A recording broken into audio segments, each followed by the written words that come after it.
View 360 में पाकिस्तान में आज़ादी सहाफ़त पर कमेटी टू प्रोटेक्ट जर्नलिस्ट की खुसूसी रिपोर्ट। साबिक अमरीकी सदर ओबामा एक बार फिर सियासत में सरगर्म। और अफगान शहरी जंग के साथ अब शदीद खुशताली के भी शिकार। इन रिपोर्ट्स के अलावा भी हम आज के शो में आपके लिए बहुत सी दिलचस्प और अहम मालूमात लेकर आए हैं। वॉइस ऑफ अमेरिका के वाशिंगटन स्टूडियो से ये है प्रोग्राम व्यू 360। मैं हूं आपकी मेज़बान सारा जमान। पाकिस्तान में मीडिया सरगर्म ज़रूर है, लेकिन क्या आज़ाद भी है? इस शोबे से मुंसलिक अफराद से ये सवाल पूछें तो उनकी बड़ी तादाद का जवाब होगा नहीं। मीडिया की सूरत हाल पर नज़र रखने वाले बैन अक़वामी इदारे कमेटी टू प्रोटेक्ट जर्नलिस्ट या CPJ ने भी अब पाकिस्तान पर अपनी एक नई रिपोर्ट पेश की है। इसकी तफसीलात लेकर आई हैं नीलोफर मुगल।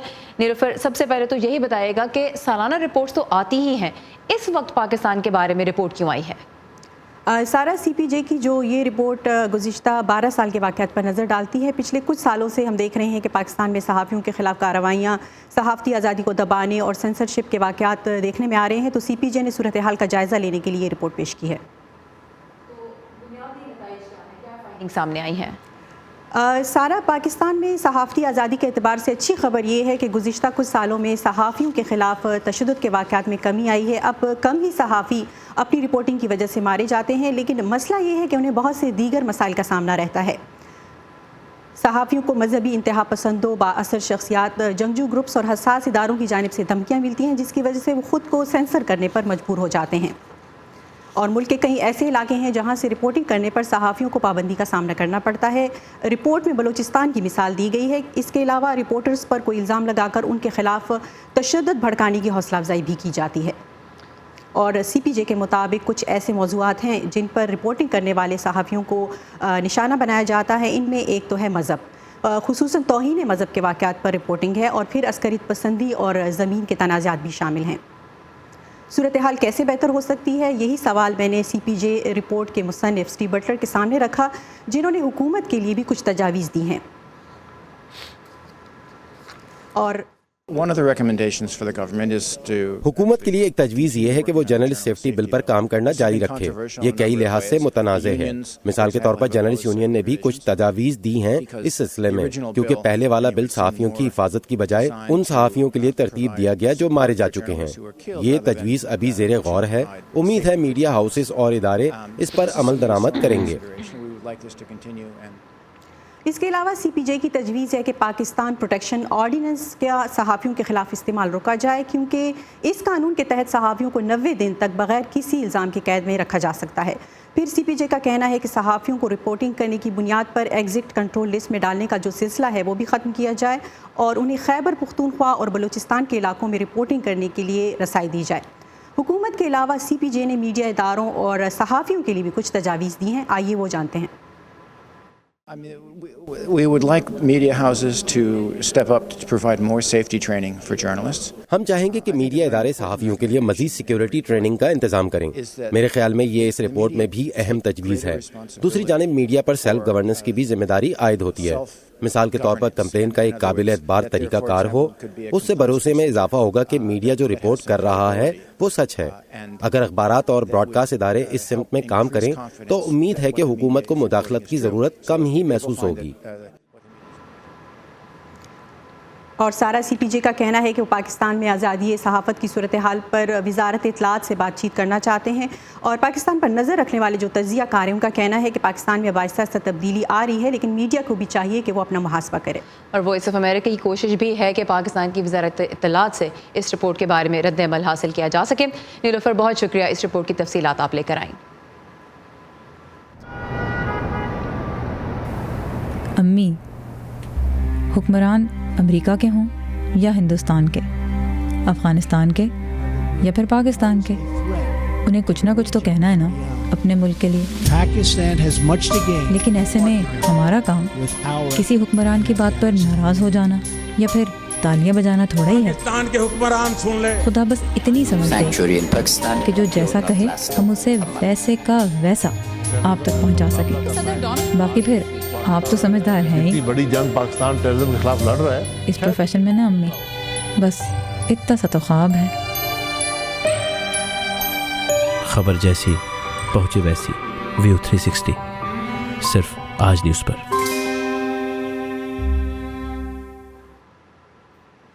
سابق امریکی صدر براک اوباما ایک مرتبہ پھر سیاست کے میدان میں سرگرم نظر آ رہے ہیں، کسی امیدوار کے طور پہ نہیں بلکہ اپنی جماعت ڈیموکریٹک پارٹی کے ایک سپورٹر کے طور پہ، ایک کارکن کے طور پر۔ وجہ یہ ہے کہ 6 نومبر کو امریکہ میں کانگریس کے لیے انتخابات ہوں گے اور اس میں صدر ٹرمپ اور صدر اوباما دونوں کی جماعتوں کے درمیان کانٹے کا مقابلہ ہے۔ مزید جانتے ہیں اس رپورٹ میں۔ سابق امریکی صدر براک اوباما ایک بار پھر انتخابی مہم پر ہیں۔ ریاست ایلینوائے میں انہوں نے ڈیموکریٹک پارٹی کے نوجوان کارکنوں پر زور دیا کہ وہ سماجی اور معاشی انصاف کے لیے جدوجہد جاری رکھیں۔ ہر مرتبہ جب ہم ان باکمال نظریات کو پانے کے قریب پہنچتے ہیں، کوئی نہ کوئی کہیں نہ کہیں اس میں رکاوٹ ڈال دیتا ہے۔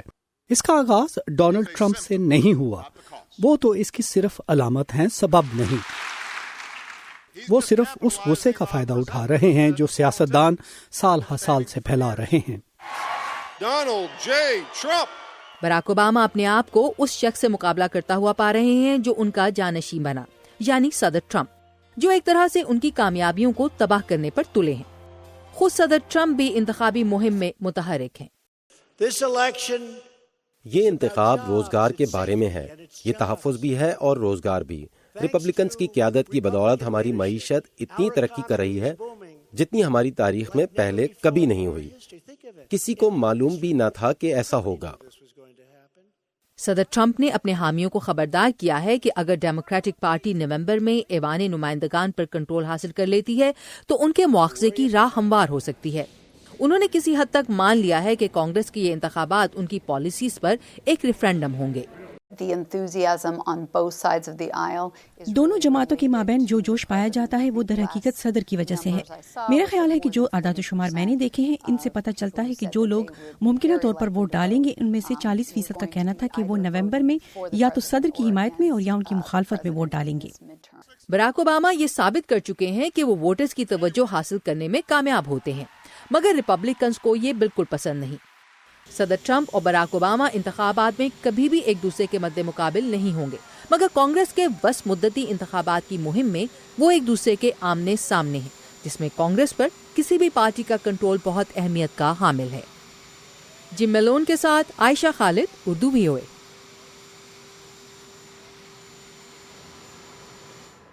پاکستان سمیت دنیا بھر سے تازہ ترین خبروں کے لیے آپ جب چاہیں ہماری ویب سائٹ urduvoa.com پر آ سکتے ہیں۔ اس ویب سائٹ پر آپ کے لیے دنیا بھر سے نہ صرف تازہ ترین خبریں بلکہ بہت سی دلچسپ ویڈیوز بھی موجود ہیں، اور آپ View 360 میں شامل رپورٹس بھی اسی ویب سائٹ پہ دوبارہ بھی دیکھ سکتے ہیں۔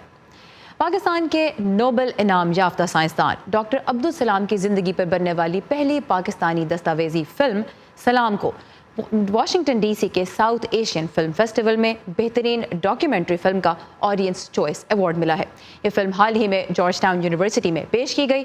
مزید تفصیلات ہمیں دے رہی ہیں نخبت ملک۔ Salam was only 16 years old when he went to government college. 1969 میں پہلے پاکستانی اور چوتھے جنوبی ایشیائی شخص کی حیثیت سے سائنس میں نوبل انعام سے نوازے جانے والے ڈاکٹر عبدالسلام کا انتقال 1996 میں ہوا، جس کے بعد ان کی کہانی کو 2 پاکستانیوں ذاکر تھاور اور عمر وندل نے فلم کی شکل دینے کی ٹھانی۔ ہم نے کام شروع کیا 2004 میں، تو ان دنوں جب آپ لوگوں سے کہتے تھے کہ ہم ڈاکٹر سلام پہ فلم بنا رہے ہیں، لوگ سمجھتے تھے آپ AQ خان کی بات کر رہے ہیں، تو لوگوں کو ان دنوں تو کچھ پتہ ہی نہیں تھا۔ دوسرا یہ تھا کہ سلام چونکہ احمدی تھے،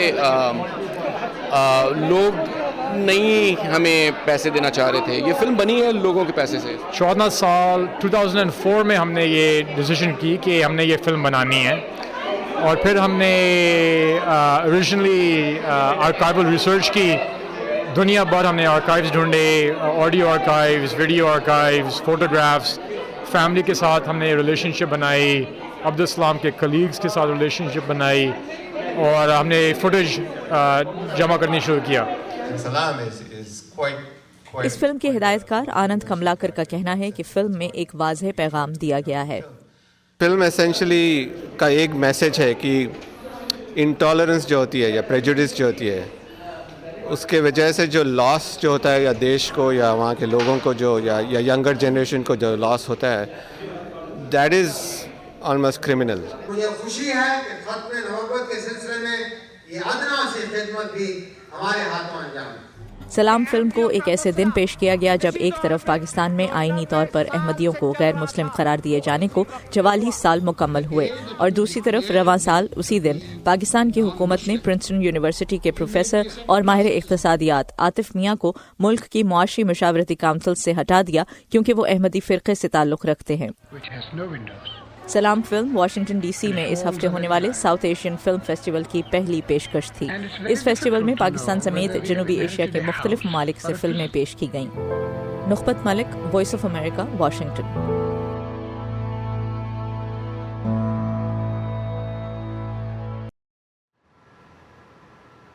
امریکہ کی مشرقی ریاستیں اس وقت ایک بڑے سمندری طوفان فلورنس کا سامنا کر رہی ہیں۔ آپ دیکھ سکتے ہیں یہ ایسٹرن ساحل تھا امریکہ کا، اور یہاں پہ اب تک 10 لاکھ کے قریب لوگوں کو گھر چھوڑ کر محفوظ مقامات کی طرف جانے کو کہا گیا ہے۔ تیز ہواؤں اور شدید بارشوں کے خطرے کے پیش نظر ریاست north Carolina, south Carolina, Florida, Virginia اور اس کے علاوہ یہاں دارالحکومت واشنگٹن ڈی سی میں بھی ایمرجنسی نافذ ہے۔ ناسا نے اس طوفان کی خلا سے تصاویر جاری کی ہیں، اور آپ یہاں پہ دیکھ سکتے ہیں کہ طوفان کتنا ہولناک نظر آ رہا ہے خلا سے، اور اگرچہ اس کی شدت میں اس وقت کچھ کمی آ چکی ہے، طوفان پھر بھی بہت تباہی مچا سکتا ہے، خصوصاً امریکہ کے ساحلی علاقوں میں۔ طوفان میرے گھر کی جانب بڑھتا جا رہا ہے، لہٰذا ہم نے کچھ روز پہلے ہی فیصلہ کر لیا تھا کہ ہمیں یہاں سے نکل جانا چاہیے۔ گزشتہ رات ہم انتظار کرتے رہے کہ طوفان شمال کی جانب بڑھ جائے۔ بچوں کے ساتھ یہاں رہنا مناسب نہیں، لہٰذا ہم نے سوچا یہاں سے نکل جانا چاہیے۔ میں اپنی تمام قیمتی اشیاء اب بھی گھر چھوڑ آیا ہوں۔ جن لوگوں کو ساؤتھ کیرولائنا رکنا پڑا، امید ہے ان کے پاس ریسکیو کے انتظامات ہوں گے، کیونکہ حالات بہت خراب ہو سکتے ہیں۔ صدر ڈونلڈ ٹرمپ نے کہا ہے کہ ان کی انتظامیہ کسی بھی ہنگامی صورتحال سے نمٹنے کے لیے تیار ہے۔ افغان جنگ کا سامنا تو افغان عوام ایک عرصے سے کر ہی رہے ہیں۔ اس وقت ملک کا 2/3 حصہ خشک سالی کا بھی شکار ہے۔ ملک کے مغربی صوبے ہرات میں 1.5 لاکھ سے زائد افراد شدید خشک سالی کے باعث اب اپنا گھر بار چھوڑنے پر مجبور ہو گئے ہیں، اور ان کی اکثریت عارضی پناہ گاہوں میں رہ رہی ہے، جہاں فلاحی ادارے ان کی مدد کر رہے ہیں۔ ان کی کیا مدد ہو پا رہی ہے حقیقی طور پہ، جانتے ہیں اس رپورٹ میں۔ وہ اپنا گھر بار چھوڑ کر ایسے کیمپوں میں رہنے پر مجبور ہیں جہاں انہیں بہت سی دشواریوں کا سامنا ہے۔ ایسے میں جب کہیں سے امداد کی امید کم ہی ہے، یہ لوگ معاملات اپنے ہاتھ میں لے رہے ہیں۔ وہ خود ہی اپنے لیے کچے گھر تعمیر کر رہے ہیں۔ ہرات شہر سے باہر ایک عارضی کیمپ میں مغربی صوبے باغدیس سے آئے لوگ آباد ہیں۔ یہ علاقہ بدترین خشک سالی کا شکار علاقوں میں سے ایک ہے۔ کاشتکاروں نے اپنی فصلیں تباہ ہوتے اور بیج خشک ہوتے دیکھے ہیں۔ 3 برسوں سے خشک سالی کا سامنا ہے۔ ہم اپنی زمینوں سے کوئی آمدنی حاصل نہیں کر سکے۔ دوسری جانب ہمیں کھاد اور زرعی آلات پر پیسے خرچ کرنے پڑ رہے ہیں، لیکن پانی کی کمی کی وجہ سے ہمیں فصلیں حاصل نہیں ہو سکی۔ اقوام متحدہ کا کہنا ہے کہ فوری مدد کے بغیر آئندہ 6 مہینوں میں 20 لاکھ سے زیادہ لوگوں کو خوراک کی قلت کا سامنا ہو سکتا ہے۔ تاہم عالمی ادارے کی دستاویزات کے مطابق اس سال انسانی ہمدردی کی بنیاد پر درکار مالی امداد کا صرف 32% دستیاب ہے۔ آسمان صاف ہے اور زمین خشک، ہم بس انتظار کر رہے ہیں۔ ہم منتظر ہیں، کپڑوں، جوتوں اور خوراک کے بغیر ہمارے پاس کچھ بھی نہیں۔ پانی کے چشمے اور آبی وسائل خشک ہو رہے ہیں۔ کسان اور چرواہے بے بسی سے اپنے ہزاروں مویشیوں کو مرتے ہوئے دیکھ رہے ہیں۔ خاندان اپنے وسائل ختم کر چکے ہیں۔ اقوام متحدہ کے عہدیداروں کو پریشانی ہے کہ خشک سالی اور اس کے ساتھ ہی افغانستان میں بڑھتے ہوئے تشدد اور عدم تحفظ کی صورتحال کے پیش نظر آنے والے کئی برسوں میں افغانستان پر سنگین نتائج برآمد ہوں گے۔ عائشہ تنظیم کے ساتھ ندیم یعقوب، اردو VOA۔ انتظار کی گھڑیاں ختم ہوئیں۔ امریکی ٹیک کمپنی ایپل نے پہلے سے تیز تر پروسیسرز اور لمبی بیٹری لائف والے 3 نئے آئی فون ماڈلز پیش کر دیے ہیں۔ پہلا تو ماڈل سٹین لیس اسٹیل کا بنا ہوا آئی فون XS Max ہے، جسے کمپنی 10S Max کہہ رہی ہے، اور 6.5 انچ کی اسکرین کے ساتھ یہ اب تک کا سب سے بڑا آئی فون ہے۔ اسی کا ایک چھوٹا سائز ہے جس کی اسکرین 5.8 انچ بڑی ہے، اور تیسرے نسبتاً کم قیمت جو ماڈل ہے اس کا نام آئی فون XR یا 10R ہے۔ اس کی اسکرین 6.1 انچ کی ہے۔ اب ناقدین کا کہنا یہ ہے کہ اتنے بڑے فونز کو ایک ہاتھ سے استعمال کرنا مشکل ہو سکتا ہے۔ حیران کن ٹیکنالوجی جو اس دفعہ ایپل نے متعارف کرائی ہے وہ ہے ایپل واچ میں، जो अब एक तरह का मेडिकल आला बन गई है। अगर इसे पहनने वाला गिर जाता है और कुछ देर तक नहीं हिलता जुलता तो घड़ी खुद इमरजेंसी सर्विस बुला सकती है। और पहली बार इसमें ECG मशीन भी शामिल की गई है जो दिल की धड़कन का जायजा ले सकती है। इसका डेटा कुछ ही लम्हों में डॉक्टर तक पहुंचाकर आपकी जान भी बचा सकती है। लेकिन अमेरिकी फूड एंड ड्रग एडमिनिस्ट्रेशन खबरदार कर रही है कि डॉक्टर्स को और आम लोगों को भी इसके नताइज पर मुकम्मल भरोसा नहीं करना चाहिए। और प्राइसेस हमेशा की तरह काफ़ी ज़्यादा है। मज़ीद आप जान सकते हैं एप्पल की अपनी वेबसाइट से। वैसे स्मार्ट टेक्नोलॉजी ने बिजनेस की दुनिया का नक्शा तो बदल के ही रख दिया है। भारत में अब लोगों की एक बहुत बड़ी तादाद माकूल तनख्वाहों वाली मुलाजमतें छोड़कर जदीद तरीक़ों से कारोबार की तरफ माइल हो रही है। तो थोड़ी सी इंस्पिरेशन के लिए आज चलते हैं दिल्ली। पेटीएम नामी डिजिटल वॉलेट ऐप कपड़ों से लेकर ईंधन और सड़कों के किनारे फलों के ठेलों से शॉपिंग तक के लिए इस्तेमाल की जा रही है। 8 से 8 बरस कब शुरू होने वाली इस कंपनी ने इस तेज़ी से तरक्की की है कि आज इसकी मालियत 10 अरब डॉलर तक पहुंच चुकी है।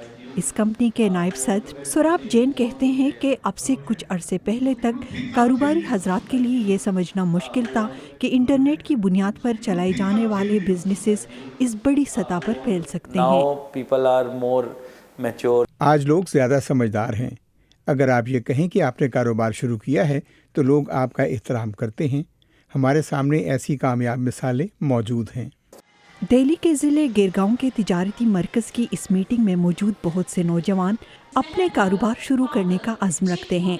इनमें पुनिका चतुर्वेदी भी शामिल हैं जिन्होंने अपने पार्टनर के साथ मिलकर डिजिटल मार्केटिंग कंपनी शुरू की है।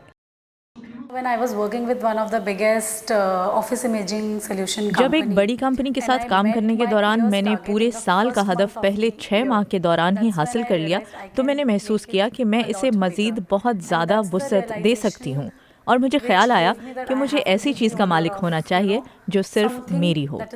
एक ऐसे मुल्क में ये बहुत बड़ी तब्दीली है जहाँ करियर्स के लिए बड़ी फर्म्स में मुलाजमतों का इंतखाब तरजीह हुआ करता था। अब लोगों के इरादों को बड़ी सुर्खियों के साथ शाया होने वाली कामयाबी की दूसरी कहानियों से हौसला मिल रहा है।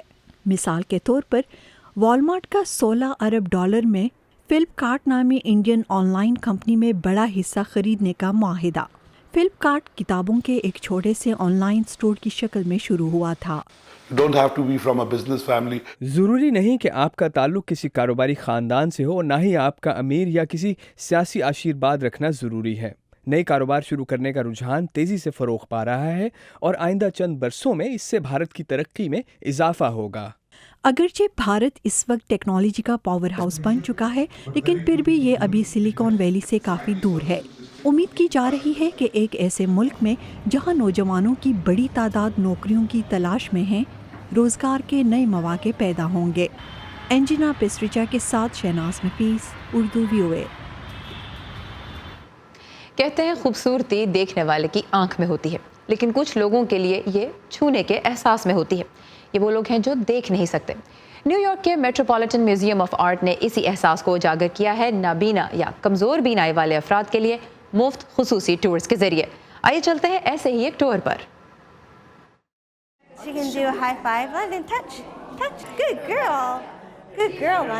एमिली कॉसियल इस म्यूजियम को अच्छी तरह जानती हैं। इसका सेहरा जाता है उनके मददगार कुत्ते लंदन को। लेकिन 9 साल पहले गोसियल को इस मदद की ज़रूरत नहीं थी। वो अपना सारा फारिग वक्त म्यूजियम्स में गुजारती थीं क्योंकि वो जानती थीं कि एक दिन वो आर्टिस्ट बनेंगी। 30 लाख नमूनों पर मुश्तमिल मेट म्यूजियम का आर्ट कलेक्शन एक ऐसी बेहतरीन टेक्स्ट बुक थी जिसकी वो ख्वाहिश कर सकती थी। लेकिन एक हादसे के बाद गोसियल अपनी बेनाई खो बैठी और इन्हें फ़न को सराहने का नया तरीका ढूंढना पड़ा। मैंने ये जाना है कि नाबीना या जुज़वी नाबीनाओं के लिए बयानिया टूर्स करवाने वाले तमाम उस्तादों के लिए ये अहम है कि वो फनपारों की बखूबी वजाहत कर सकें क्योंकि वो नाबीना अफराद की आंखें हैं और साथ ही बिनाई वाले अफराद की मदद भी होती है क्योंकि उनकी भी अल्फाज के जरिए रहनुमाई हो सकती है। न्यूयॉर्क के मेट्रोपॉलिटन म्यूजियम ऑफ आर्ट्स ने कई दूसरे म्यूजियम्स के मुकाबले में नाबीना और कम बिनाई वाले अफराद के लिए ये टूर मुरतब करना शुरू किए। आज ये अफराद स्केचिंग भी कर रहे हैं।